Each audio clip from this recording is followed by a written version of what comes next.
Oi, gente! Continuando nosso papo sobre arquétipos, hoje a gente vai se aprofundar um pouquinho nas polaridades dos arquétipos. A gente já deu uma olhada melhor sobre o que eles são, né? Agora a gente vai entender se existe mesmo um arquétipo bom ou um arquétipo ruim para entrar em cena nas situações diferentes da sua vida, como a gente trouxe, né? Imaginando que eles são tipo personagens que a gente invoca em determinado momento e que tem seus determinados símbolos, suas determinadas tendências, vontades, etc., como a gente falou nos outros vídeos. E se você não viu isso ainda, é muito importante você entender para a gente conseguir dar continuidade. E aí, depois de entender essas máscaras, a gente precisa reconhecer as polaridades da existência, as leis de dualidade, né? A gente já viu isso lá no vídeo também das 7 leis herméticas.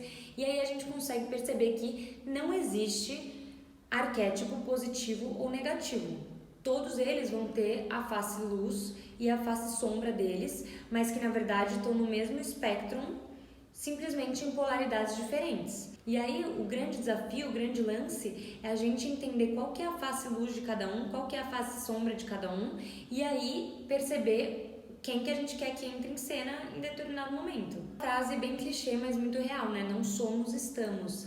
Aplicado aos arquétipos 1000%. Você nunca vai estar eternamente sob a influência de um arquétipo. Então, aceitar essa inconstância vai permitindo que você vá fazendo esse jogo, essa dança das cadeiras aí a seu favor, e inclusive te permite que você não apenas acesse as coisas que você quer acessar, mas que também aceite quando você não acessar e quando você acessar as partes sombra, para você não ficar lá, tipo, se autoflagelando porque você se colocou nessa posição, porque agora você pelo menos tem consciência que você se colocou nessa posição e você está fazendo um movimento para sair dessa posição.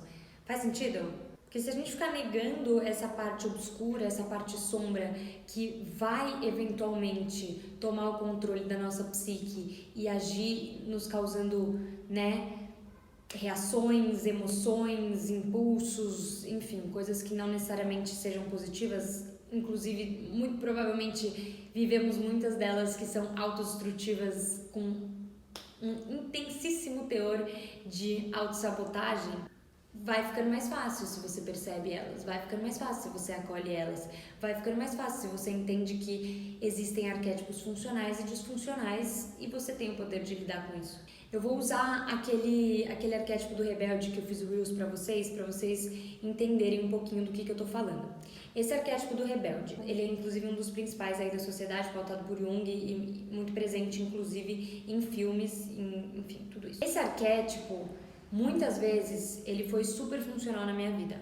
Foi esse arquétipo que me permitiu bater de frente com pessoas que não me deixavam me expressar da forma como eu queria.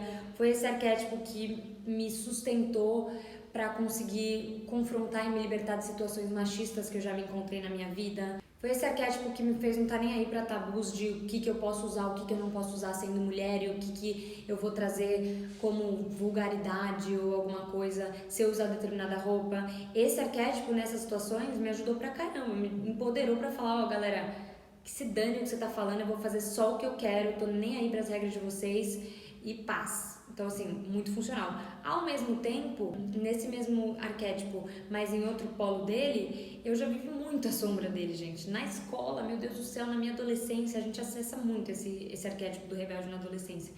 O tanto de suspensão que eu já levei por causa desse arquétipo, que só queria se rebelar por se rebelar, sem ter um porquê.